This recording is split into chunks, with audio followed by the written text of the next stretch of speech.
কারণ জানে তিনি শেখ হাসিনা যখন বাংলার দেশের ঢাকার মাটিতে পা রাখবেন, এই মুহূর্তে যারা ক্ষমতায় রয়েছে, এমনকি যারা এর আগে ইন্টারিম গভর্নমেন্টে ছিল, তাদের পায়ের তলার মাটি থাকবে না। শেখ হাসিনা তিনি ঘোষণা করেছেন, জননেত্রী শেখ হাসিনা বলেছেন তিনি ডিসেম্বর আসতেছেন। এই ঘোষণা না দিলেও 27 সালে সরকার পড়ে যেত। আমি নিজেই সবার আগে বলেছিলাম যে না, এই সরকার 29 সাল পর্যন্ত থাকবে। পরে দেখলাম না, 28 পর্যন্ত টিকবে না, এখন থেকে 27 টিকবে না। কারণ এটা কি ঘটতে পারে, ডিসেম্বরে অনেক কিছু ঘটবে যার জন্য আমরা প্রস্তুত নেই। ডিসেম্বরে এত কিছু ঘটবে যে হতে পারে সেটা বিনা রক্তপাতের অভ্যুত্থান হতে পারে, হতে পারে সেটা রক্তাক্ত অভ্যুত্থান, আমরা তো জানি না কি ঘটবে। ওই যে কে যেন বলেছে যে 100 বছরও বাংলাদেশের অভ্যুত্থান ঘটবে না। তিনি এত বিজ্ঞ মানুষ, কিভাবে যে কথাটা বললেন?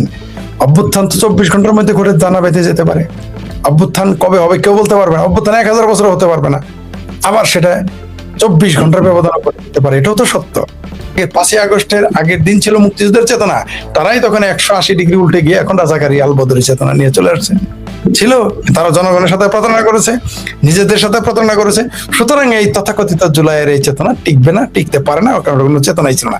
এটা ছিল একটা মুনাফিকি, ভণ্ডামি, আপনার হিপোক্রেসি, যা এখন দিনের আলোর মতো পরিষ্কার। আলোচনা আরো বেশি হবে, কোনো সন্দেহ নেই। অবশ্যই তিনি আসবেন, তাকে সেই জন্য তো তাকে ঠেকানোর চেষ্টা করা হচ্ছে। সরকার তাকে ঠেকাতে পারবে বলে আমি মনে করি না, কারণ এই 5 মাসে মাঝখানে কমপক্ষে 4.5 মাস আছে। এই 4.5 মাসে দেশের অর্থনীতির যে এমনিতেই দেশের অর্থনৈতিক অবস্থা ভঙ্গুর, একেবারে এবার ভাঙচুর হয়ে যাবে, মানে চূর্ণ বিচূর্ণ হয়ে যাবে।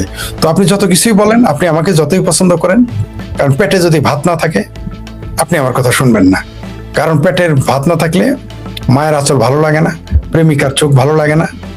মায়ের পেটে ভাত না থাকলে বটবৃক্ষের ছায়া ভালো লাগে না। পেটে ভাত না থাকলে সুমধুর বাঁশির সুরও ভালো লাগে না। তো আপনি পছন্দ করতেই পারেন, আপনার পছন্দের একটা সরকার আপনি আনলেন, বা একটা গোষ্ঠী বা একটি দেশ তার পছন্দের সরকার আনলো, সেটা নির্বাচিত হোক অনির্বাচিত হোক বা ষড়যন্ত্র করে হোক, সরিয়ে একটা সরকার সে স্থাপন করলো। জনগণ কি চায়? জনগণ চাইবে তার স্বার্থ রক্ষা হয়েছে কিনা। তার কি স্বার্থ? তার পেটে ভাত আছে কিনা। তার কি স্বার্থ? তার চাকরিটা হচ্ছে কিনা।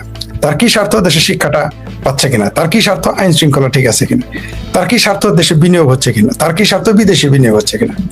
এখন আপনি এগুলোর যদি সবগুলো যদি কিছু কিছু করে করেন, আপনার জবাব থাকবে। সবগুলো যদি একটাও না হয়, আপনি কি জবাবটা দেবেন?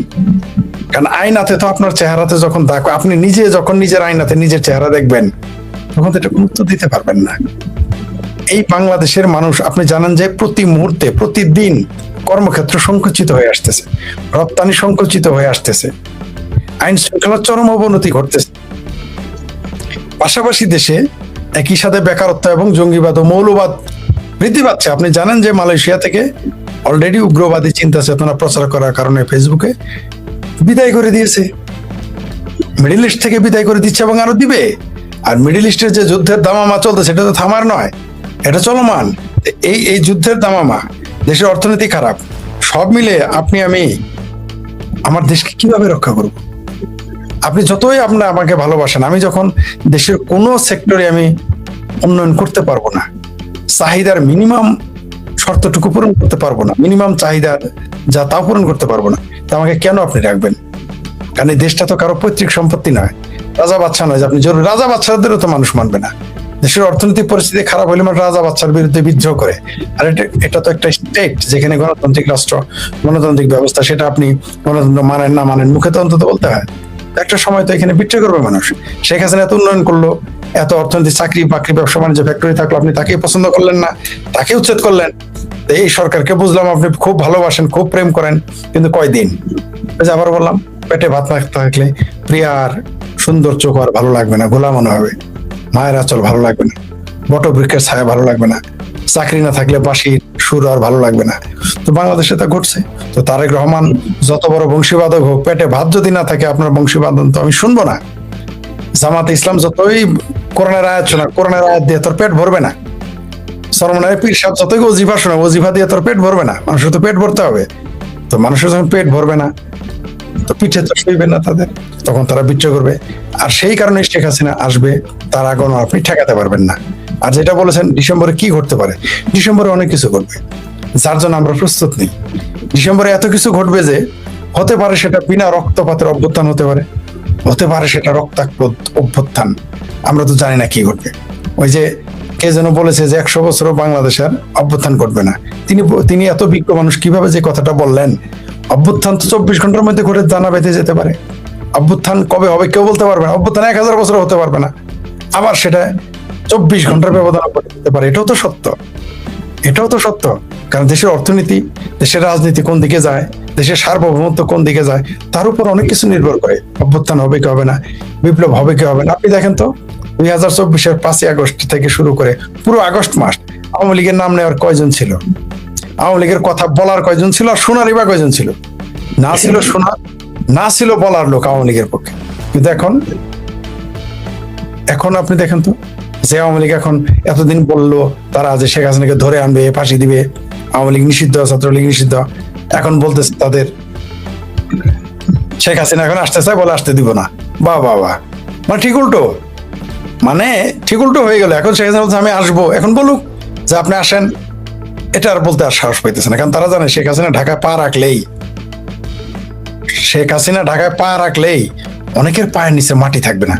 শেখ হাসিনা ঢাকায় পা রাখলেই, ছাত্রলীগের নেতারা পা রাখলেই ঢাকায়, আওয়ামী লীগের নেতারা ঢাকায় পা রাখলেই, বা আওয়ামী লীগের সাধারণ মানুষ যদি পায়ের নিচে মাটি আসে, তখন অনেকের পায়ের নিচে মাটি থাকবে না।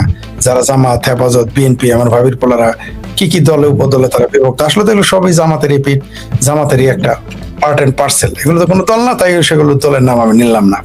তো আপনি যেটা বললেন ডিসেম্বরে, আমি এইভাবে বলতে পারবো না কি ঘটবে, তবে যদি আমাকে ব্যাখ্যা করতে হয় আমি বলবো সেটা বিনা রক্ত। যদি সেনাবাহিনী রুখে না দিতে চায়, এখন যেরকম সরাসরি জামাত, হেফাজত, ভাবির পোলাদের পক্ষ নিয়েছে, সেনাবাহিনী তখনও যদি এরকম তাদের পক্ষ নেয়, তাহলে সংঘর্ষ এবং রক্তপাত অনিবার্য।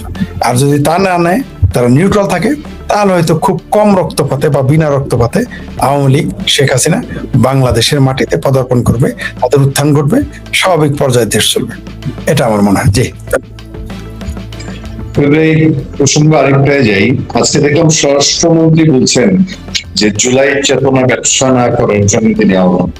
জুলাইয়ের পরে আপনার এই চেতনা ব্যবসা দেখতে দেখতে তো আমরা ফেরা, চেতনা ব্যবসা কত জাতের, কত রঙের, কত ঢঙের হইতে পারে, এইটা জুলাইয়ের এই তথাকথিত যুদ্ধে দেখা যাচ্ছে। আপনার কি মনে হয় যে এখনো যে স্বরাষ্ট্রমন্ত্রী আহ্বান জানায় যাচ্ছেন, তারা এখনো ওই চেতনা ব্যবসা কতটুকু জমজমাট করে রেখেছে? তারা কি এখনো মব করার জন্য, মব অলরেডি করছে বাংলাদেশে, 2টা মবের ঘটনা গত 2-3 দিনে ঘটছে। জগন্নাথ বিশ্ববিদ্যালয়ের একজন শিক্ষককে মব করে বের করে দেওয়া হয়েছে, বাংলাদেশের 4 সাংবাদিকের সাথে মব করা হয়েছে। এই জুলাই চেতনা ব্যবসা তোমরা কত? আরেকটা ঘটনা ঘটেছে, আওয়ামী লীগের এক নেতার বাড়ি আগুন দিয়ে জ্বালিয়ে দিয়েছে, ভেঙে বুলডোজার দিয়ে গুড়িয়েও দিয়েছে। অদ্ভুত ব্যাপার, মানে একটা দেশে আপনার মতের বিরুদ্ধে আপনি তার বাড়ি ঘুরিয়ে দেবেন। এই যে একটা, মানে আমাদের জামালপুরে ভাই, এই যে একটা ফাত্রা এক্সাম্পল আপনি, মানে যারা আছেন ক্ষমতায় তারা যে দেখিয়ে গেল একটা ফাত্রা এক্সাম্পল, এটা তারা কি নিতে পারবে? সবকিছুর তো রিটার্ন আছে, সবকিছুর তো বিপরীত প্রতিক্রিয়া আছে। তারা এটা সহ্য করতে পারবে না। এই যে বুলডোজার আপনার মতের বিরুদ্ধে হলে আপনি তার বাড়ি ঘুরিয়ে দেবেন, এটা কি হয়? কোন গণতান্ত্রিক রাষ্ট্রে এটা হয়? এটা করা উচিত? এটা তো সরাসরি বেআইনি, ফৌজদারি অপরাধ এবং চরম ফ্যাসিজম। আপনি একটা আওয়ামী লীগের নেতার বাড়ি ঘুরিয়ে দেন। এই কাজটা যখন আওয়ামী লীগ এসে করবে, তখন তো বলবে এরা গণতন্ত্র খতম। কোন মুখে বলবে? আমরা তো তখন প্রতিবাদ করবো, তাই না? আমরা তো আওয়ামী লীগ যদি কারো বাড়ি ঘুরে দেয় আমরা প্রতিবাদ করবো। কিন্তু যার বাড়িটা ঘুরিয়ে দেবে, মনে করেন ছাত্রলীগ, যুবলীগ বা আওয়ামী লীগ বা জনগণ, যে গোষ্ঠী হোক, তখন এসে যদি এই ভাবির পোলাদের, বিএনপির, জামাতের বাড়ি বুলডোজার দিয়ে ঘুরিয়ে দেয়, এরা কোন মুখে প্রতিবাদ করবে? আমরা করতে পারবো, যেহেতু আমরা এখনো প্রতিবাদ করতেছি, আমরা তখনও করতে পারবো। কিন্তু এরা কোন মুখে, জামাত, বিএনপি, হেফাজত, ভাবির পোলারা কোন মুখে প্রতিবাদ করবে? ইভেন আমরা যে প্রতিবাদ করবো, আমরা ছাত্রলীগ, যুবলীগের মুখোমুখি হবো, তারা বলবে যখন আমাদের বাড়ি ঘর ঘুরিয়ে দিয়েছিল আপনারা তো নিজেই সাক্ষী। আমি তাদের কি জবাব দেবো? আমার বাড়িও তো ঘুরিয়ে দিয়েছিল। তখন হয়তো বলবো, পরজোর বলতে পারবো যে তাহারা অধম হয়েছিল বলে তুমি কি উত্তম হইবে না? তখন যদি ছাত্রলীগের সাদ্দাম, ছাত্রলীগের ইনান, যুবলীগের সম্রাট বলে ভাই আমরা অত নীতি কথা মানতে রাজি না, আমার বাড়ি ঘর ভেঙেছে বুলডোজার দিয়ে, আমরা হ্যামারিং করে ভাঙবো, কি জবাবটা দিবেন তাকে? কোনো জবাব নাই। আর আপনি যেটা বললেন যে এখন দেশের যে অবস্থা, আরেকটা দেখেন, আপনি হয়তো শুনেছেন স্বরাষ্ট্রমন্ত্রী তো এটা বলেছে, আমরা সেই বিষয়টা না করি। এই কথা বলার মাধ্যমে, স্বরাষ্ট্রমন্ত্রীর এই কথা বলার মাধ্যমে জুলাই আন্দোলন ডেড, মারা গেছে। আপনি নিশ্চিত থাকেন স্বরাষ্ট্রমন্ত্রীর এই বক্তব্যের মাধ্যমে তথাকথিত এই জুলাই আন্দোলন মৃত। এখন এটা যেমন মনে করেন যে আমরা বলি না, মৃত সন্তান প্রসব করলে যা হয়, আপনি অনেক পরিশ্রম করলেন, অনেক কষ্ট ভোগ করলেন, অনেক ত্যাগ তিতিক্ষায় আপনি থাকলেন, কিন্তু কি হলো ফলাফল? আপনার যে নারীটি সন্তান প্রসব করলো সেটা মৃত। তো এই জুলাই তথাকথিত এই স্বরাষ্ট্রমন্ত্রী, এই মুসলেখা স্বরাষ্ট্রমন্ত্রী ঘটনায় তো এটাই প্রমাণ হয়। তারাই বলতেছে জুলাইয়ের চেতনার ব্যবসা করে না। আমরা বললে তো দোষ হয়ে যেত। আমরা যদি বলি যে জুলাইয়ের চেতনা বন্ধ করে, আমাদের বলবে আওয়ামী লীগের দোষ। আমরা যদি বলি জুলাইয়ের চেতনা আর কত করবা, আমাদের বলবো আমরা হইলাম ভারতের দোষর। আমরা যদি বলি জুলাইয়ের চেতনা থামা, বলবে এই ইহুদির দোষর। কত কথা বলে রে, এরকম তারা চলে আসবে। কিন্তু এখন তো স্বরাষ্ট্রমন্ত্রী বলেছে এই জুলাই চেতনা তার চলবে না। আপনি দেখেন, তারা বললো 2000 শহীদ হয়েছে, তার দাবি করলো। আর চিফ প্রসিকিউটর তো বলছে 15-20 হাজার হবে। আমরা কি পেলাম? যে 830-32 জনের উপরে কেউ আবেদনই করতেছে না। এখন কি দাঁড়াইলো? জুলাই তার মধ্যে আবার এর মধ্যে আবার 400 আবার জিন্দা শহীদ। কেউ আবার সৌদি আরবে ঘুরতেছে জিন্দা, কেউ আবার লাইভ টেলিভিশনে আইসা পডকাস্ট করতেছে, অথচ সে নাকি শহীদ হয়ে গেছে। এবং তার বিরুদ্ধে তার শহীদ হওয়ার কারণে মামলা হয়েছে, সেই মামলা অনেকে আসামি হয়ে আছে, কারাগার রায় হয়ে আছে। কিরকম একটা কি জাতির সাথে একটা ঠাট্টা, পৃথিবীর মানুষের সাথে মস্করা, আন্দোলনের নামে মস্করা, রাজনীতির নামে কি ফাত্রামি, এগুলো তো হাস্যকর ব্যাপার। মিথ্যা মামলা দিয়ে আপনি রাজনীতি কতদিন প্রতিষ্ঠা করবেন, কিভাবে প্রতিষ্ঠিত করবেন? এভাবে তো হয় না। আপনি ধরে নিলাম আপনি যে কোনো ভাবে ক্ষমতা এসেছেন, আপনি তো জনগণের সাথে আপনার স্বচ্ছ থাকতে হবে। এটা কি জবাব? চিফ প্রসিকিউটরের মতো একজন উচ্চশিক্ষিত মানুষ বলে যে আইনের সাথে জড়িত, সে তো কোনো দল হইতে পারে না। সে বলতেছে 15-20 হাজার শহীদ হয়েছে। আমরা 850-এর উপরে আবেদন করেন। আবার এদিকে শুনলাম হাদির বিবি সাহেব নাকি ইংল্যান্ডে যাওয়ার জন্য রেডি। আমরা তো জানি এরা পালাবে। ডিসেম্বর আসার আগে সবই পালিয়ে যায়। আপনি লিখেছেন না ডিসেম্বরে কি ঘটবে? আরেকটা জিনিস ঘটবে, এই যে আজকে যারা তথাকথিত জুলাই বিপ্লবী, তারা দেখবেন দলে দলে পালে পঙ্গপালের মতো একটা করে না, দলে পালাবে এরা। আপনি এটা নিশ্চিত থাকেন। এরা না পালিয়ে এদের উপায় নাই, কারণ তারা এত অন্যায় করেছে, এত বিচার করেছে, তারা ক্ষমাও চাইতে পারবে না, তাদের কেউ ক্ষমাও করবে না। এত অপরাধ তারা করে ফেলেছে। আপনি যদি আওয়ামী লীগ, তাদের ভাষায় আওয়ামী লীগ, তাদের হিসেবে 832, আপনি বলেন তো প্রতিদিন 40 জন মানুষ, প্রতিদিন 40 জন প্রতি মাসে 40 জন মানুষের মৃত লাশ নদীতে পাওয়া গেছে। এদের 40 জনের 30 জনই তো আওয়ামী লীগের মানুষ। এই হিসাব আপনাকে দিতে হবে না? এই 22 মাসে প্রতিদিন 40 জন করে হিসাব করে তো পত্রিকা এসেছে। এটা তেমন না যে আওয়ামী লীগের আমলে পত্রিকা এসেছে। এই তারেক রহমানের মুসলেখা সরকারের আমলেই পত্রিকায় এসেছে যে প্রতিদিন 40 জন মানুষ মারা গেছে, পানিতে ভাসিয়ে দেওয়া হয়েছে। এবং এর অর্ধেকই তাদের কোনো বেওয়ারিশ লাশ হিসেবে কবর দেওয়া হয়েছে। এরা কারা? এরা একদিন বেরোবে। এরা সব আওয়ামী লীগের মানুষ ছিল, এরা মুক্তিযুদ্ধের পক্ষের মানুষ ছিল। এগুলো হিসাব তো আপনাকে দিতে হবে। এই দেশের পুলিশকে দিতে হবে, পুলিশের আইজিপি কে দিতে হবে, এই দেশের গোয়েন্দা প্রধানকে দিতে হবে, এই দেশে যারা এই মুহূর্তে সরকার চালাচ্ছে তাদের সরকারি দল হিসেবে তাদের হিসাব দিতে হবে, সরকার হিসেবেও তাদের দিতে হবে, রাজনৈতিক দল হিসেবে এগুলো হিসাব দিতে হবে। ডিসেম্বর থেকে সেই হিসাব দেওয়া শুরু হয়ে যাবে। আপনি দেখেন, আপনি যদি এই কথাটা বলেন যে ডিসেম্বরে জুলাইয়ের চেতনার ব্যবসা বন্ধ করো, আপনি এই এলাকায় থাকতে পারবেন না। আপনি যত ক্ষমতাধারী হন, এই কথা বলে আপনি টিকতে পারবেন না। ঢাকায় হয়তো এসে আপনি থাকতে পারবেন, আপনি এলাকায় আপনি থাকতে পারবেন না, বা এলাকায় থাকতে পারলে ঢাকায় থাকতে পারবেন না, আপনাকে পাকড়াও করবে। কিন্তু ঘটনা তো সত্য। জুলাইয়ের চেতনার ব্যবসা আমরা কি দেখলাম? একজন তো তার জুলাইয়ের চেতনা, তার 1 জুলাই শহীদের মা আবেদন করেছে তার বাপের যে তার জুলাইয়ের যে ভাতা সেটা যেন বন্ধ করে। কারণ কি? এই জুলাইয়ের চেতনা টাকা না, সে বিয়ে করতে গেছে, হাঙ্গা করতে গেছে। মানে কত রুচি নিম্নমানের হলে এটা হয়। পাশাপাশি আবু সাইদের বাপ কি বলেছে? আবু সাইদের বাপ বলেছে সেই পুলিশকে ফাঁসি নিয়ে তাকে যেন 2টা ফ্ল্যাট দেওয়া হয়। চিন্তা করে দেখেন আপনি যে জুলাই চেতনা কোথায় নিয়ে গেছে। আমরা সেই জন্য শুরু থেকেই বলেছিলাম এটা জুলাই চেতনা ছিল। জুলাই চেতনা আবার কি? আপনি বলেন তাদের কোনো আদর্শ ছিল কিনা? প্রত্যেক রাজনীতিতে, প্রত্যেক রাজনৈতিক তাদের একটা কোনো না কোনো আদর্শ, সেই আদর্শ আপনি পছন্দ করতে পারেন, নাও করতে পারেন, কিন্তু একটা আদর্শ। 5 আগস্ট পর্যন্ত তো আমরা কোনো চেতনার গল্প শুনি নেই।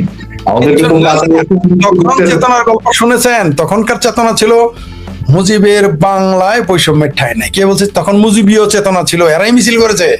তখন চেতনা ছিল তোমার আমার ঠিকানা, পদ্মা, মেঘনা, যমুনা, যেই না 5 তারিখ হয়ে গেল, তোমার আমার ঠিকানা হয়ে গেল লাহোর, করাচি।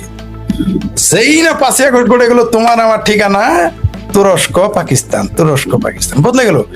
যেই না 5ই আগস্টের ঘটনা ঘটে গেল, তখন ওই যে বৈষম্য মুক্তিযুদ্ধের মুজিবের বাংলায় বৈষম্যের ঠাঁই নাই বলে স্লোগান দিয়ে তারা বঙ্গবন্ধুর বাড়ি 32 নম্বর বাড়ি ভাঙলো। যারা বললো যে দলে দলে কি জায়গায় জায়গায় খবর দে, দেশে দেশে খবর দে, রাজাকারদের খবর দে, তারা এসে মুক্তিযুদ্ধের গলায় চেতনা। কে বলেছে চেতনা ছিল? আগে 5ই আগস্টের আগের দিন ছিল মুক্তিযুদ্ধের চেতনা, তারাই তখন 180 ডিগ্রি উল্টে গিয়ে এখন রাজাকারী আলবদরি চেতনা নিয়ে চলে আসছে। ছিল, তারা জনগণের সাথে প্রতারণা করেছে, নিজেদের সাথে প্রতারণা করেছে। সুতরাং এই তথাকথিত জুলাইয়ের এই চেতনা টিকবে না, টিকতে পারে না, কারণ কোনো চেতনাই ছিল না।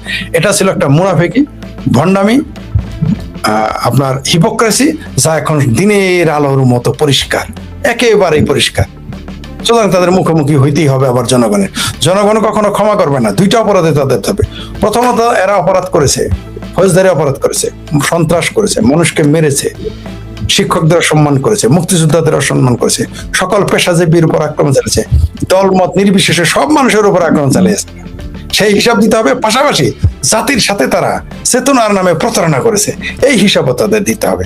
সেই সাথে বিদেশি শক্তিকে বাংলাদেশের ভূমিকে ব্যবহার করার অনুমতি, বন্দর দিয়েছে, করিডোর দিয়েছে, এগুলোর হিসাব দিতে হবে। অসম চুক্তি করেছে, এগুলোর হিসাব জনগণের কাছে দিতে হবে। জি, আপনার এই জুলাই চেতনা নিয়ে পরে আবার আমরা আপনি চোখে পড়েছেন নিশ্চয়ই যে একটা মিছিল হয়েছে প্রেস ক্লাবের সামনে, ব্ল্যাক জুলাই, কালো কালো জুলাই। হ্যাঁ, জি, এগুলো তো এখন দিনকে দিন তো মানুষ মুখ খুলতেছে জুলাই নিয়ে। যাই হোক, আমরা ইন্টারন্যাশনাল ইস্যু নিয়ে একটু কথা বলতে চাই। ইন্টারন্যাশনাল ঠিক না, আন্তর্জাতিক পলিটিক্স। আমাদের দেশের জন্য এখন ভারত, আমেরিকা এবং চীন 3টা দেশই খুব গুরুত্বপূর্ণ হয়ে পড়ছে। তারেক রহমানের সরকার এই 3 দেশকে কিভাবে মেনটেন করবেন, এইটা অনেকে প্রশ্ন করে। আপনার কাছে কি মনে হয়, তিনি কি 3 দেশকে একসাথে খুশি রাখতে পারবেন? তিনি তো করলেন, এখন আবার সৌদি আরব সফর করবেন, দাওয়াত পেয়েছেন।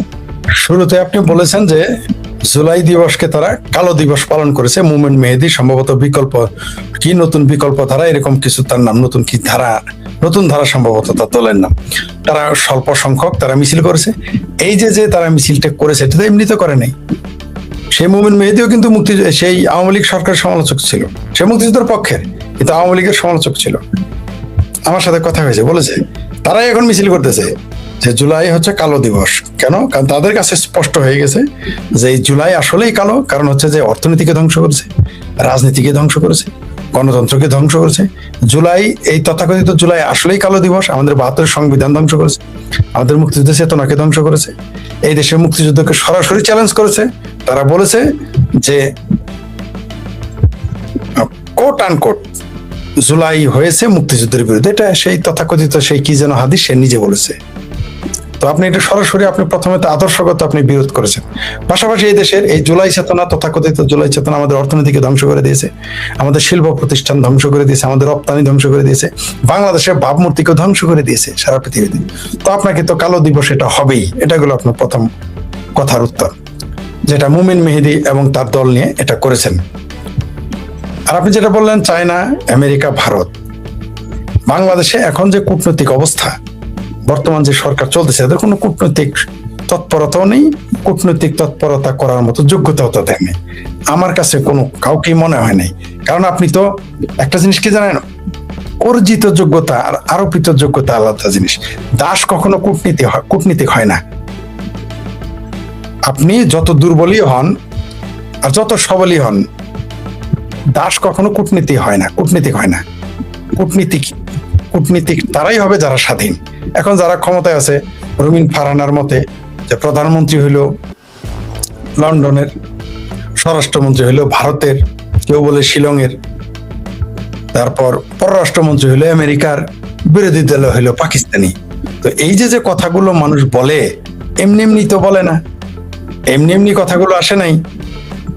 আপনি এটা কিভাবে আপনি এটাকে প্রতিবাদ করবেন?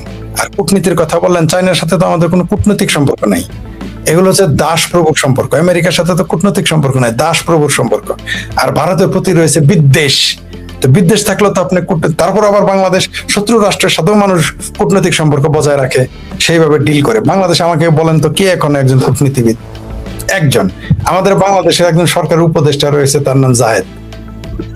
যে জাহেদের দিল্লিতে এয়ারপোর্টে বলছে তো দেখেই মনে হয় নেশাখোর। তো এগুলো দিয়ে আপনার দেশ চালাবেন? আমাদের ডিপ্লোমেসি, আমরা তো কোনো ডিপ্লোমেসি দেখেই না আমরা, তাহলে তো দেশের এই অবস্থা হতো না। এই দেশে যদি ডিপ্লোমেটরা সঠিকভাবে কাজ করতো বা যোগ্য লোকদের সেখানে নিয়োগ দিত, তাহলে তো বাংলাদেশে এই মুহূর্তে বিনিয়োগ আসতো, বাংলাদেশে স্থিতিশীল হতো, বাংলাদেশে বিদেশিরা আসতো। কই আপনার প্রভু রাষ্ট্র ছাড়া কেউ তো আর নাই, কেউ কথা বলে না, এবং প্রভু রাষ্ট্র বেশি দিন থাকবে না। কারণ কি? কারণ যখন তাদের বাণিজ্য না হবে, আর যে যাই বলো, জনপ্রিয়তায় যদি আপনি শূন্য হয়ে যান, আপনাকে কেউ জায়গা দিবে না। এই বাংলাদেশে এখন যারা ক্ষমতায় আছে এবং বিরোধী দলে, তাদের জনপ্রিয়তা প্রতিদিন তাদের জনপ্রিয়তার পতনের যে গভীরতা, সেটা বেড়ে চলছে প্রতিদিন। তারেক রহমানের আসার সময় তার দলের মধ্যে যে আমি তার দলের কথা বলছি, জনগণের কাছে তাদের কোনো জনপ্রিয়তা নাই। কারণ এই দলটা যদি জনপ্রিয় হতো, এদের যদি ন্যূনতম মুরত থাকতো নিজেদের মাজার শক্তিতে চলার বলার, তাহলে তো সেনাবাহিনী বটে থাকতো না। পৃথিবীতে কোন দেশ আছে যে নির্বাচন হওয়ার পরে 4 মাস যাওয়ার পরেও, এতদিন তো সেনাবাহিনী ছিলই, ইন্টারিম গভর্নমেন্ট কোনোদিন সেনাবাহিনীতে চলে, ইন্টারিম গভর্নমেন্টের প্রতি সবার সমর্থন থাকে, তারা তো ভয় কিসের? তার মানে ওই সরকারটাও যে জনগণের সরকার ছিল না এবং ইন্টারিম গভর্নমেন্ট ছিল না, তার প্রমাণ সেনাবাহিনী। এবং এই সরকার তথাকথিত নির্বাচনের মাধ্যমে আসলেও তারা যে জনগণের সরকার নয়, এবং তাদের নিজেদের আত্মবিশ্বাসের অভাব। আমি শেখ ফরিদ যদি কোনোদিন ক্ষমতায় যাই, আমি তো একদিন সেনাবাহিনী থাকতে দেবো না। আমার সরকার চাহে থাকুক, চাহে না থাকুক, কারণ কোন নির্বাচিত সরকারকে সেনাবাহিনী খুঁটিতে দাঁড় করায় রাখবে, এটা তো তাদের জন্য লজ্জার। অবশ্য কার কাছে বলা যায়, তো লজ্জাই নাই। কারণ লজ্জাই যদি থাকতো, তাহলে তো আওয়ামী লীগ আর ছাত্রলীগ নিষিদ্ধ করে নির্বাচন করতো না, শুধু এখানেই খান্ত না। তারা এও বলতেছে স্থানীয় নির্বাচনে আওয়ামী লীগ সমর্থিত এবং আওয়ামী লীগের লোকদের নির্বাচন করতে দিবে না, মানে খালি বিল্ডে গোল দিতেছে। অবশ্যই ভাই, আগে দল ঘোষণা করে দিলে তো যে তোমার তারেক রহমান ঘোষণা করে দেখছে বিএনপির এত পার্সেন্ট চেয়ারম্যান, জামাতের এত পার্সেন্ট চেয়ারম্যান, আমার ভাবির পোলাদের জন্য এত পার্সেন্ট, আগে এটা ঘোষণা করে দেখ। তো এগুলো তো মানুষ দেখতেছে। তার মানে কি? এদের মাথার জোর নাই, এদের মুরুদ নাই, এদের গণতান্ত্রিক না যোগ্যতা আছে, না গণতান্ত্রিক আগ্রহ আছে। এগুলো মিথ্যা কথা। এরা অর্থাৎ এই 2024 সালের 5ই আগস্টের পরে এই তথাকথিত জুলাই আন্দোলনের যারা পৃষ্ঠপোষক এবং জুলাই আন্দোলনকারী, তারা প্রমাণ করে দিয়েছে যে এরা কেউ গণতান্ত্রিক নয়। এরা শুধু মুক্তিযুদ্ধ বিরোধী যে তা নয়, এটা তো প্রমাণিত। এরা মুক্তিযুদ্ধ বিরোধী। এরা শুধু মুক্তিযুদ্ধের চেতনা বিরোধী না, এরা সরাসরি মুক্তিযুদ্ধকে চ্যালেঞ্জ করেছে, এরা সরাসরি 72 সংবিধানকে চ্যালেঞ্জ করেছে, এরা সরাসরি আমাদের মুক্তিযুদ্ধের শহীদদের সংখ্যা নিয়ে চ্যালেঞ্জ করেছে। তার মানে কি? এরা মুক্তিযুদ্ধ বিরোধী। এখন আপনি অন্তত গণতান্ত্রিক এটা তো দাবি করবেন, সেটা তো আপনি পারেন নাই। কারণ বাংলাদেশে এই মুহূর্তে 5 থেকে 6 কোটি মানুষ আওয়ামী লীগের সমর্থক। আপনি সেই দলটাকে নিষিদ্ধ করে দিয়েছেন। যে দলের সমর্থক 5-6 কোটি, আপনি তাকে নিষিদ্ধ করে গণতান্ত্রিক প্রক্রিয়া কিভাবে আপনি চালাবেন? আর এটা তো আপনি তাহলে গণতান্ত্রিক নন। আপনি স্থানীয় নির্বাচনেও আপনি অংশগ্রহণ করতে দিবেন না আওয়ামী লীগকে। তার মানে কি? তার মানে হলো আপনি গণতন্ত্রে বিশ্বাস করেন না। এগুলো আপনাদের মুখের কথা, বাজে কথা, এটা ফাত্রামি ছিল। এই যে গণতন্ত্রের জন্য আন্দোলন, কোটার জন্য আন্দোলন, মিথ্যা কথা। তারা কোটা বিরুদ্ধে আন্দোলন করেছে, আজকে 63% কোটা। কোথায় কোটা নেই? তারা কোটার বিরুদ্ধে আন্দোলন করে। অর্থাৎ আপনি বললেন যে আমি চা খাবো না, এর বিরুদ্ধে আপনি আন্দোলন। আপনি এসে চা না কফি সহ খাওয়া শুরু করলেন, পাল্টিতে চা খান। কিন্তু মিথ্যা কথা। জনগণের সাথে ধোকা, নিজের সাথে ধোকা, জাতির সাথে ধোকা, পৃথিবীর সাথে ধোকা। তো এই ধোকাবাজ কতদিন ক্ষমতায় থাকবে? ধোকাবাজ দিয়ে করে আপনি শোনেন, ছলে বলে কৌশলে আপনি ক্ষমতায় থাকতে পারবেন, বলেও থাকতে পারবেন, কৌশল থাকতে পারবেন। শুধু ছলে কি থাকতে পারবেন? এরা তো ছল। শুধু ছল করে আপনি ক্ষমতায় থাকতে পারবেন না। পৃথিবীর ইতিহাসে এটা নাই। বরং এই 4 মাসে বিএনপি, আমি বলছি না সারা বাংলাদেশে, আমি আপনাকে লিখিত দিতে পারি, আপনি নিজেও বা এখানে যারা দর্শক আছেন, 4টি জেলা, আপনি বাংলাদেশের 64 জেলার যে কোনো 4টি জেলা আপনি গবেষণা করেন, মাত্র 7 দিন আপনি খোঁজ নেন, খবর নেন যে বিএনপি 2024-এর এই 12ই ফেব্রুয়ারির পরে ক্ষমতায় আসার পরে তাদের জনপ্রিয়তা কতটুকু নেমেছে আপনি দেখেন তো। আগামী আর 4 মাসে এই সরকার তো কোনো জনপ্রিয়তাই থাকবে না। শেখ হাসিনা যদি ঘোষণা না দিত, 27 সালে এই সরকার পড়ে যেত। শেখ হাসিনা তিনি ঘোষণা করেছেন, জননেত্রী শেখ হাসিনা বলেছেন তিনি ডিসেম্বর আসতেছেন। এই ঘোষণা না দিলেও 27 সালে এই সরকার পড়ে যেত। আমি নিজেই সবার আগে বলেছিলাম যে না, এই সরকার 29 সাল পর্যন্ত থাকবে। পরে দেখলাম না, 28 পর্যন্ত টিকবে না, এখন থেকে 27ও টিকবে না। কারণ এটা কেন বলছে? কারণ তাদের যে জনপ্রিয়তা, তাদের যে আকাঙ্ক্ষা, আপনি বলেন তো তারা কি জনগণের সামনে তারা কি এনেছে? তারা কি বলতে সাহস পেয়েছে আমরা দেশের জন্য এটা করতেছে? এই কথা বলার তাদের সাহস তাদের নাই। মিথ্যা আশ্বাসও দিতে পারে নাই। মানুষ তো স্বপ্ন নিয়ে বাঁচে, তার তো স্বপ্ন দেখাতে পারে না। কি বলেছে বলেন? 4 মাসে 4 ইঞ্চি রাস্তা বেড়েছে। এই 4 মাসে 4 ইঞ্চি 4 জনের চাকরি হয়েছে নতুন। হ্যাঁ হয়েছে, কিছু সরকারি চাকরি তারা জোর করে নিজেদের লোক ঢুকিয়েছে, ওটা আলাদা বিষয়। আপনি দেখেন এই চার মাসে তারা 4 টাকা বিদেশি বিনিয়োগ আনতে পেরেছে ভাই। 4 মাসে 4টা তো দূরে খারাপ, একটা ফ্যাক্টরি বন্ধ ঠেকাইতে পারছে, নতুন ফ্যাক্টরি করবে তো দূরে কথা, তারা বন্ধই ঠেকাইতে পারতেছে না। তো এই সরকারের কি অবস্থা হবে? জনগণ কেন তাদের প্রতি আস্থা রাখবে? আপনি আমাকে বলেন, এটা কি হয়? এইভাবে দেশ চলে? আপনি গণতান্ত্রিক হবেন না, অর্থনৈতিক উন্নয়ন দেবেন না, একটা কিছু তো করতে হবে আপনাকে, আপনি কোনোটাই করবেন না, এটা তো হয় না। জনগণ তাদের যে জনগণ তারাই তো মানবে না। আমি বলেছি যেদিন জননেত্রী শেখ হাসিনা আসবেন, যে জনস্রোত থাকবে তার 25% থাকবে তো বিএনপি জামাতের লোক। তারা খুশি শেখ হাসিনা আসতেছে এই খবরে। আওয়ামী লীগের চাইতে আমি সরি এই কথাটা বলাতে, আওয়ামী লীগের না তারা একটু ভয় আছে, আক্রমণ হবে, এন হবে, তেন হবে, মুখোমুখি হইতে আন্দোলন করতে হবে, কিছু কিছু বলে সবাই না, আমাকে তো জান দেওয়ার জন্য রেডি। কিন্তু যারা জামাত বিএনপি করে তাদের 25% রেডি কখন ঠিক আছে না আসে। কারণ চাউল আলার দোকানে চাউল বেচা নাই, মাছ আলার দোকানে মাছের বাজারে মাছ বেচা কমে গেছে, আপনার মাংসের দোকানগুলো কসাইদের জিজ্ঞেস করেন বেচা কমে গেছে, ফ্যাক্টরির মালিককে কর্মচারীদের জিজ্ঞেস করেন তারা ভয়ে আছে, ফ্যাক্টরির মালিককে জিজ্ঞেস করেন সে আরো ভয়ে আছে। কে ভালো আছে? মোল্লাদের দাওয়াত কমে গেছে, মোল্লাদের ব্যবসা ওয়াজের ব্যবসা কমে গেছে। সিনেমা তো আগে থেকেই না, বোম্বার এটা ক্লিয়ার করে দিচ্ছেন না, সিনেমা তো গায়েব, নাটক গায়েব, শিল্পকলা গায়েব। আচ্ছা বাদ দেন, মৌলবীরাই করে খাক, মৌলবীদের ব্যবসা তো ভাটা, এখন মৌলবীদের ব্যবসাতেও ভাটা, কারণ পয়সা নাই, পয়সা না থাকলে আপনি কি করে খাবেন? তো এই কারণে তাদের যে জনপ্রিয়তা নষ্ট হয়ে গেছে। সুতরাং শেখ হাসিনা তো আসবেই এবং তাকে ঠেকায় রাখতে পারবে না কেউ, না কারো পক্ষে সম্ভব না। আসলে ফরিদ ভাই, আমাদের এই দেশের মানুষের দুর্ভাগ্য, একটা স্থিতিশীল সরকার সেই 90-এর দশকের পর থেকে, তো 80 দশকের পর থেকে আর সেই সুযোগই হচ্ছে না। আমি এই দুজন দর্শকের দিকে কমেন্ট নিতে চাই ফরিদ ভাই। একজন কমেন্ট করেছেন যে আওয়ামী লীগের একটা শিক্ষা হওয়া দরকার ছিল, আর আরেকজন কমেন্ট করেছেন শেখ হাসিনা যদি না আসেন ডিসেম্বর তাহলে তার দলের লোকজনের মনোবল ভেঙে। আপনার কি?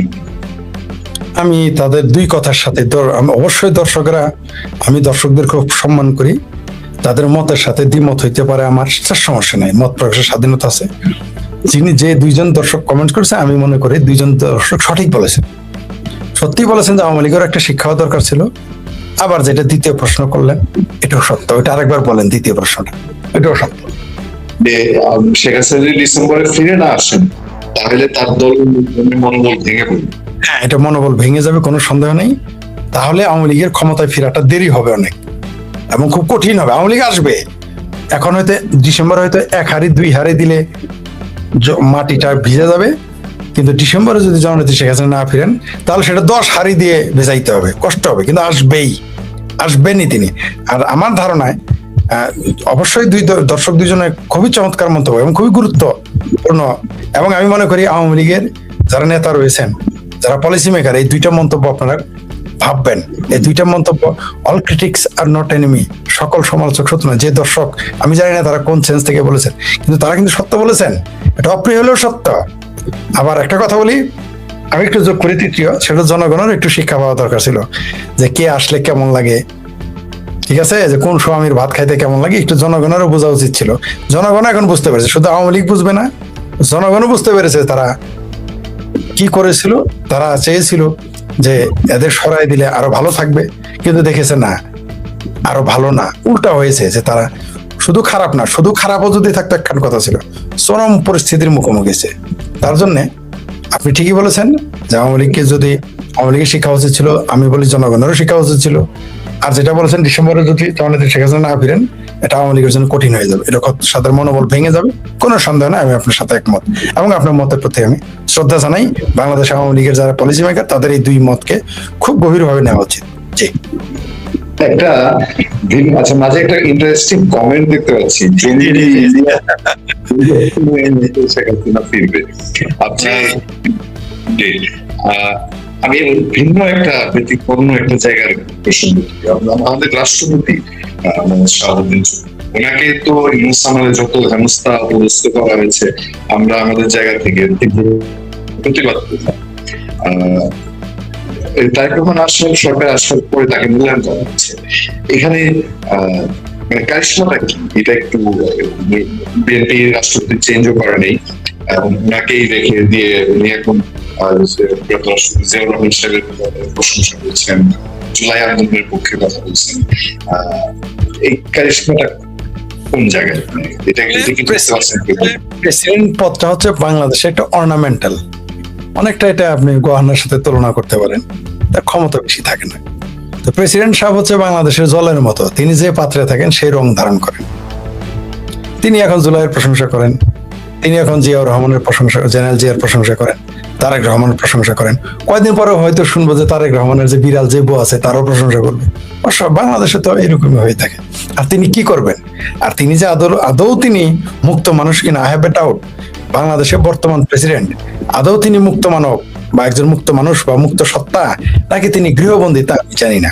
কারণ তিনি কি করে, যিনি যার ব্যাকগ্রাউন্ড ছাত্রলীগ, যিনি নিজে মুক্তিযোদ্ধা, তিনি কিভাবে এগুলো কথা বলেন আমি জানি না। তিনি কিভাবে জুলাই সন্ত্রাসকে অনুমোদন দেন আমি জানি না। আমার ধারণা তিনি গৃহবন্দী। তাই আমি কোনো বন্দী মানুষ নিয়ে কোনো আলোচনা করতে আমি রাজি না। কারণ এই মানুষটা যদি মুক্ত হয় তাহলে আমি তাদের নিয়ে কথা বলতে পারি, সেটা শক্তিমান হোক দুর্বল হোক। আমি মনে করি তিনি একজন গৃহবন্দী মানুষ।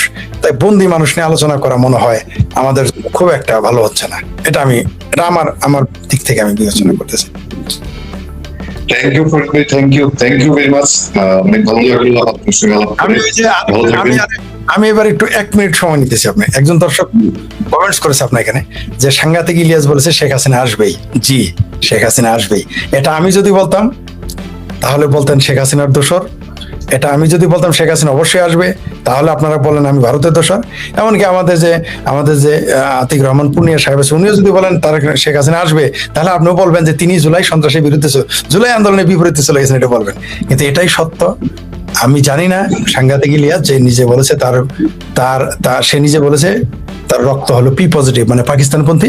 সেই জন্য আমি তাকে না, অনেকে আমাকে বলে তাহলে পিনাকি নিয়ে তো ইলিয়াসকে না কেন করেন না, সে তো স্বাধীনতা, সে তো ঘোষণা দিয়েছে সে পাকিস্তানপন্থী। যে লোকটা ঘোষণা দিয়েছে আপনার শত্রু, তার নিয়ে আর কি আপনি সমালোচনা করবেন? তার সাথে তো আপনার মুখোমুখি হইতে হবে, তার তো সমালোচনা করা কিছুই নেই, তা না? হ্যাঁ, পূর্ণিয়া ভাই বা আমরা বললাম একটা করলাম একটা, তাহলে সমালোচনা করা যায়। কিন্তু সে তো ঘোষণা দিয়েছে সে মুক্তিযুদ্ধের বিরুদ্ধে। তবে দেখেন, শুধু আমরাই বলি না, এই যে সবচেয়ে বঙ্গবন্ধু পরিবারের সমালোচক, শেখ হাসিনার সমালোচক, আওয়ামী লীগের সমালোচক, ছাত্রলীগের সমালোচক, ভারতের সমালোচক, হিন্দুর সমালোচক, হিন্দু বিদ্বেষী, ভারত বিদ্বেষী, মুক্তিযুদ্ধ বিদ্বেষী ইলিয়াসও কিন্তু বলতেছে শেখ হাসিনা ফিরবেন। আসলেই তিনি ফিরবেন। কারণ ওই যে আমাদের এডিটর সাহেব যে শিরোনাম দিয়েছেন যে চেষ্টা কেন করতেছে? আমেরিকান রাষ্ট্র থেকে, দূতাবাস থেকে বাংলাদেশে মানুষ নিহত হয়েছে এরকম খবর প্রথমে গেছে, তারপরে মানুষ নিহত হয়েছে। আগের দিন খবরটা গেছে, পরের দিন। এটা অলমোস্ট ওই কথাগুলোকে স্মরণ করিয়ে দেয় যে বঙ্গবন্ধু হত্যাকাণ্ডের মানে যেই সময়টা হত্যাকাণ্ড হয়েছে তারও কয়েক ঘন্টা আগে এখান থেকে কিন্তু ডেসপাচ গিয়েছিল যে বঙ্গবন্ধুকে, মানে শেখ মুজিবুর রহমানকে হত্যা করা হয়েছে। এই ডেসপাচ চলে গিয়েছিল। এটা কিন্তু রেকর্ডেড, আমেরিকান ডকুমেন্টারি রেকর্ডার দিয়ে। ওনার তখনও এই মর্মান্তিক হত্যাকাণ্ডটা হয়নি, তখনই কিন্তু এই ঘটনাটা তারা ডেসপাচ পাঠিয়েছে। এবারও কিন্তু সেই আসছে যে জুলাইতে মানুষ মারা যাওয়ার, মানে সেইভাবে মানুষ মারা যাওয়ার আগেই অনেক মানুষ মারা গেছে বলে ডেসপাচ পাঠানো হয়েছে, এবং সেই হিসাবেই তাদের কূটনীতিকে তারা সামনে নিয়ে গেছে। এবং অন্যান্য পশ্চিমা দূতাবাস ভূমিকা রেখেছে, সেটা আপনারা জানেন। আশ্রয় দেওয়া থেকে শুরু করে তাদের নিজস্ব বাসভবনে থাকতে দেওয়ার থেকে শুরু করে সবকিছু তারা করেছে।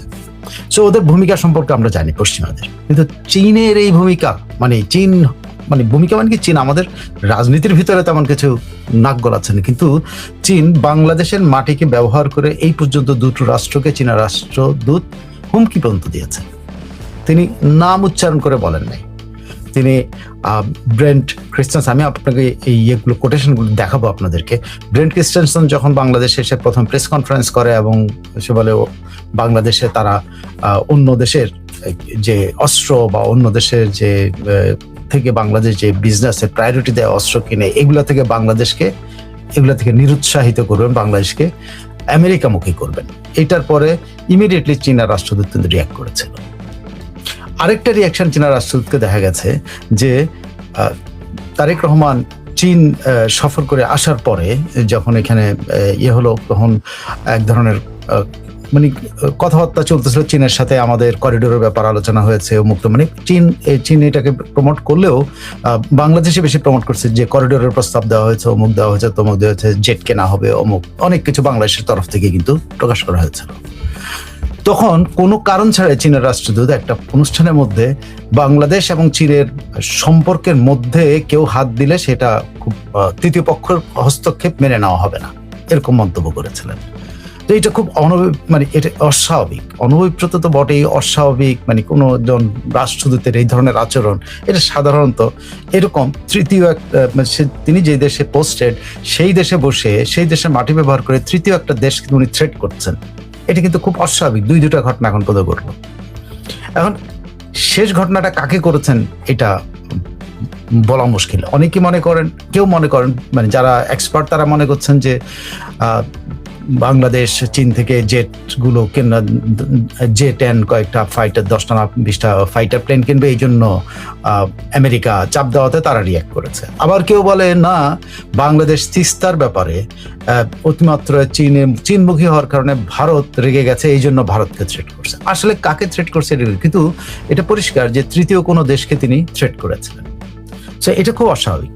তো এখন আসেন দেখেন, আমি কিছু উদাহরণ দিলে আপনি বুঝতে পারেন যে গত কয়েক মাসে চীনা রাষ্ট্রদূতের বক্তব্যগুলো শোনেন, গতকাল থেকে শোনেন। গতকাল উনি হঠাৎ করে বলছেন বাংলাদেশ চীন সম্পর্ক ইতিহাসের সেরা অবস্থা। একটা অনুষ্ঠানের মধ্যে যেখানে মির্জা ফখরুল ইসলাম আলমগীর বলেছিলেন যে বাংলাদেশের চীন পাশে থাকলে অনেক বাংলাদেশের উপকার হবে, এরকম বলেছেন। সেখানে উনি বলছেন বাংলাদেশ চীন সম্পর্ক ইতিহাসের সেরা অবস্থানে রয়েছে। মানে এটা মানে খুবই পলিটিক্যাল একটা কথা, যে পলিটিক্যাল কথা সাধারণত রাষ্ট্রদূতরা বলেন না। তারপর ওনার যদি আপনি একটার পর একটা দেখেন, প্রধানমন্ত্রী এই সরকারের আমলে প্রথম বিনিয়োগ করবে চীন, এরকম একটা উনি ঘোষণা। প্রথম কি বিনিয়োগ করবে জানেন না। বিদেশি হস্তক্ষেপের বিরোধিতায় বাংলাদেশের অবস্থানকে চীন সমর্থন করে। বিদেশি হস্তক্ষেপ বাংলাদেশে কি হয়েছে সেটা এখন পর্যন্ত, কিন্তু বিদেশি হস্তক্ষেপ এটা বোঝাই যায়। বিদেশি হস্তক্ষেপ বলতে আইদার যুক্তরাষ্ট্র অথবা ভারত, কারণ যুক্তরাষ্ট্র বাংলাদেশকে ওই যে এগ্রিমেন্ট অন কি বলে রেসিপ্রোকাল ট্রিট যেটা হয়েছে, যে এগ্রিমেন্টটা হয়েছে ART, যে এটা হয়েছে, ওইটার কারণে আমেরিকা বাংলাদেশকে নিয়ন্ত্রণ করতে চায়। আবার অন্যদিকে ভারতের সাথে বাংলাদেশের সম্পর্ক খারাপ, সেই সত্ত্বে হয়তো বিদেশি হস্তক্ষেপের নেই, কিন্তু ভারত কোনো হস্তক্ষেপের কথা এখন পর্যন্ত বলেনি, যেটা আমেরিকা করেছে। তো এখন আসেন এইটা আপনি কতগুলো দেখবেন, কোন দেশের অভ্যন্তরীণ বিষয়ে হস্তক্ষেপ অনুচিত। মানে এই জুলাই 2 তারিখে তিনি এটা বলছেন, ওই যে দুইটা বিষয় আমি বললাম, আরেকটা বলছেন জুন 22-তে। জুলাই টু জুন 22, এই দুইটা ঘটনা খুব মানে বাংলাদেশের কূটনৈতিক ইতিহাসে এমন ধরনের বিবৃতি কোনো রাষ্ট্রদূত কখনো করে নাই। তৃতীয় কোনো দেশকে তারা থ্রেট করতেছে। এবং আপনি যদি আরো আসেন সেখানে দেখেন বলছে আরেকটা, তৃতীয় পক্ষের চাপে চীন বাংলাদেশ সম্পর্ক ক্ষুণ্ণ হবে না। তৃতীয় পক্ষ, এটা হলো থার্ড, আমি 3 নাম্বারটা বললাম। তৃতীয় মানে অলওয়েজ তারা কাউকে না কাউকে মানে ইয়ে করতেছে, আইডেন্টিফাই করার চেষ্টা করতেছে, যেটা আমরা বুঝছি না এটা কি আমেরিকা নাকি ভারত, বা এই দুইজনের বাইরে কেউ না। হতে পারে আরেকটা, সেটা পরবর্তীতে আসছে, আরেকটা ব্যাপার আসতে পারে, কারণ এই দুইজনের ঠকাটুকিতে হয়তো মাঝখানে কেউ এসছে, সেই মাঝখানে কে এসছে সেটা একটা আমরা আলোচনায় আসবো। সেটা আবার চীনের কোনো স্বার্থের সংঘাত কিনা সেটা একটা আসছে। আমাদের দেশে আরো কয়েকটা পক্ষ বাংলাদেশে এন্টার করেছে, তো সে কয়েকটা পক্ষ যে এন্টার করেছে তার সাথে চীনের সমস্যা কি? কিন্তু চীন এখানে বারবার কিন্তু তৃতীয় পক্ষ, বিদেশি হস্তক্ষেপ, কোনো দেশের আভ্যন্তরীণ বিষয়ে হস্তক্ষেপ করা চীন মেনে নেবে না, অনুচিত, এগুলি বলতেছে। তারপরে তারা আমাদের আভ্যন্তরীণ রাজনীতি নিয়ে তারা কথা বলেছেন, যেমন জামায়াতের বক্তব্য নিয়ে চীনা দূতাবাসের উদ্বেগ, এই ধরনের উন্নয়ন ও স্থিতিশীলের জন্য সংস্কার করতে হবে বাংলাদেশে, মানে বাংলাদেশকে ডিকটেট করতেছে। এটা আগে কোনোদিন চীনের এই আচরণ ছিল না, চীন কোনোদিন এই ধরনের কথাবার্তা বলতো না। তারপরে আকবর, আপনি যদি একজন রাষ্ট্রদূতের গত 1 মাসের যদি আপনি হেডলাইন শোনেন, দেখেন আমি কয়েক মাসের হেডলাইনটা আমি আপনাদেরকে বলে শোনাই। ওই জ্বালানি সংকট ব্যাপার থেকে শুরু করে যুদ্ধ ধরে জ্বালানি সংকট মোকাবেলায় চীন সহ আন্তর্জাতিক অংশীদারদের সহযোগিতা বাংলাদেশ পাবে, চীনের এটা ঘোষণা। জুলাই আগস্টে আহতদের চিকিৎসা সরঞ্জাম সরবরাহ করা হবে। চীনের সামরিক সরঞ্জাম বাংলাদেশের জন্য উপযোগী, অ্যাডভোকেট করতেছে। তারপরে আমাদের সহযোগিতা অন্যের নির্দেশনায় পরিচালিত হবে না, এটা হলো 4 নাম্বার, অন্য কাউকে ইঙ্গিত করতেছে। আমাদের সহযোগিতা অন্যের নির্দেশনায় পরিচালিত হবে না, মানে তারা যে সহযোগিতা অন্য কেউ এটা আমাদের ডিকটেট করতে হবে না। মানে অন্যটা কে, এইটা কিন্তু এখন পর্যন্ত কেউ আমাদের সরকারও বলছে না এবং চীনা দূতাবাসও বলছে না। তারপরে গত 10 বছরে বিএনপি জামায়াতের সঙ্গে যোগাযোগ করতে পারেনি চীন। অল অফ এ সাডেন বাংলাদেশে একটা পলিটিক্যাল পার্টিকে, মানে ক্ষমতাসীন আওয়ামী লীগকে তারা এই অভিযুক্ত করেছিল। মানে সে ধরেন আমি ট্রেন্ডগুলো বললাম, প্রথম থেকে তারা পলিটিক্সে ইনক্লুড করেছে, পলিটিক্সের ভিতরে তারা মতামত দিচ্ছে, একটা দল সম্পর্কে উদ্বেগ প্রকাশ করছে, আবার বলতেছে যে এর আগে বলছে যে চীনকে নাকি সরকার বা সরকার দল বিএনপি জামাতের সঙ্গে যোগাযোগ করতে দেয় নাই 10 বছর ধরে, এইসব কথাবার্তা বলছেন। এবং জ্বালানির সংকট মোকাবেলায় চীন যে কি সহযোগিতা করবে সেটা কিন্তু এখন পর্যন্ত আমরা পরিষ্কার না, কেউ জানি না চীন কি দিয়েছে।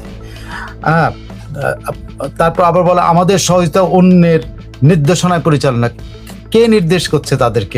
এই যে মানে একটা ভূতের প্রতি ওনারা ইঙ্গিত করে, ভূতটা কে, এটাই আপনার খুঁজে পাওয়া খুব কঠিন।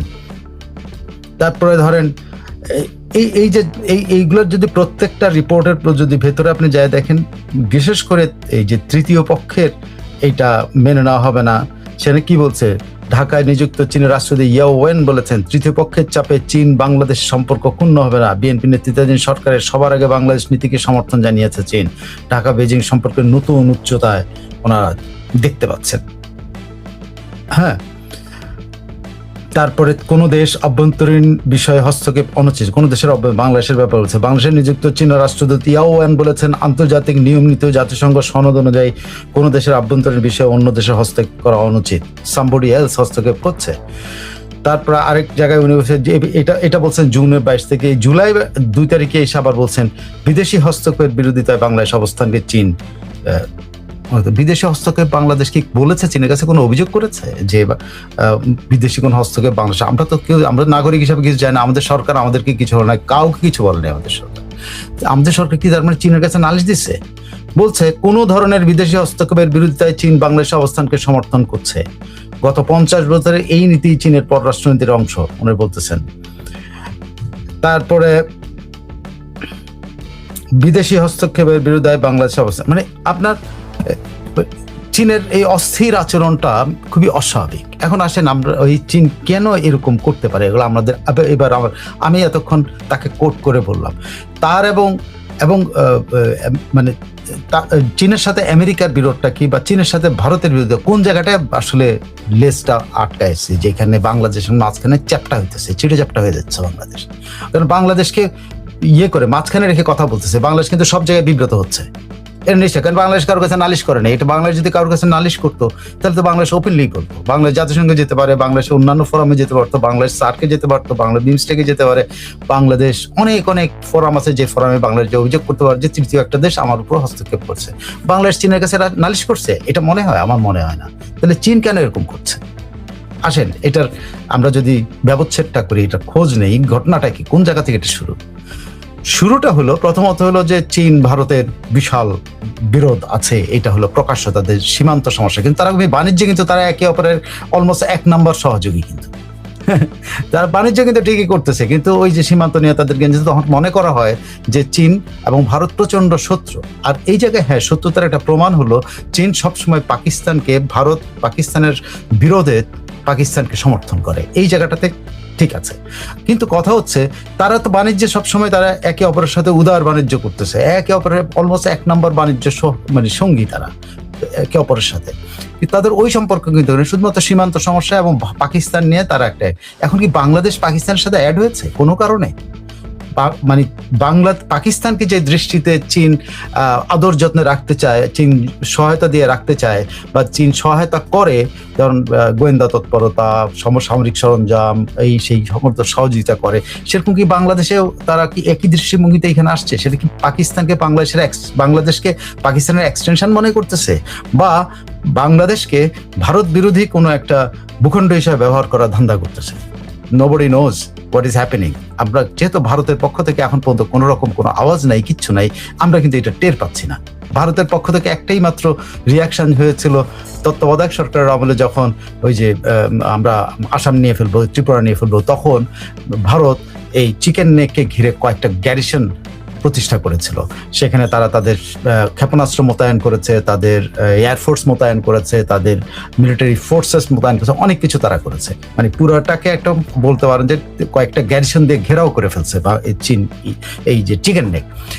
তখন এইটা একটা ধারণা কথা, তখন ইউনুসের একটা কথাবার্তা ছিল যে চীন আমাদেরকে এই করবে, চীন ওই করবে, সেই করবে। পরবর্তীতে ইউনুস গুটায় গেলেন, চীন থেকে গুটে উনি আমেরিকার কাছে তার লেজ আটকাইলেন, আমেরিকার কাছে বাংলাদেশে বিক্রি করার ধান্দা করে দিলেন। তো সেখানে চীন কি তখন ভারত চীনকে থ্রেট মনে করে ওইটা করেছিল, কিন্তু তারপরে কি ভারতের কোনো ভূমিকা আছে এর মধ্যে? আর বাংলাদেশ নিয়ে একমাত্র শেখ হাসিনা ছাড়া কোনো কূটনৈতিক সমস্যা আমার ধারণা এখন পর্যন্ত প্রকাশ্যে নাই। তো তাহলে চীন কি ভারতকে টার্গেট করে এগুলো করতেছে? এখন খুবই এই সম্ভাবনাটা খুবই চিকন, বলতে পারেন খুবই পাতলা। মানে এই সম্ভাবনাটা যে চীন এবং ভারতের বিরোধ, সীমান্ত বিরোধ দীর্ঘদিনের, সেটা তারা চালিয়ে আসতেছে। সেই বিরোধ তারা সীমান্তে খোঁচাখুচি করে, সংঘর্ষ করে, এই করে, কিন্তু চূড়ান্ত যুদ্ধে লিপ্ত হয় না। পাকিস্তানকে চীন সাপোর্ট করে প্রথম থেকে, ভারত এটা জেনেও কিন্তু সবকিছু সহ্য করে, কোনো কিছুই হয়নি। কিন্তু সেই ক্ষেত্রে হঠাৎ করে বাংলাদেশের মাটিতে বসে কেন চীন এরকম করতেছে? কারণটা কি? বাংলাদেশ কি পাকিস্তানের এক্সটেনশন বানাতে চায়? বাংলাদেশ কি পাকিস্তানের এক্সটেনশন মনে করছে? বা পাকিস্তান কি চীনকে অনুরোধ করেছে বাংলাদেশকে এইভাবে এই দিকে ঠেলো, যাতে সে ভারত থেকে দূরে সরে আসে এবং তোমার সাথে কাছে আসে, এবং তুমি আর আমি এবং বাংলাদেশ তোমার জন্য আমরা চিকেন নেকের ব্যাপারে আমরা সাপোর্ট করবো, এরকম কিছু কি? আমার মনে হয় না পাকিস্তানের এত বড় মানে ক্ষমতা আছে, এত বড় আছে যে তারা সুদূর 4000 কিলোমিটার থেকে উড়ে এসে এখানে চিকেন নেগের এখানে ভূমিকা রাখবে।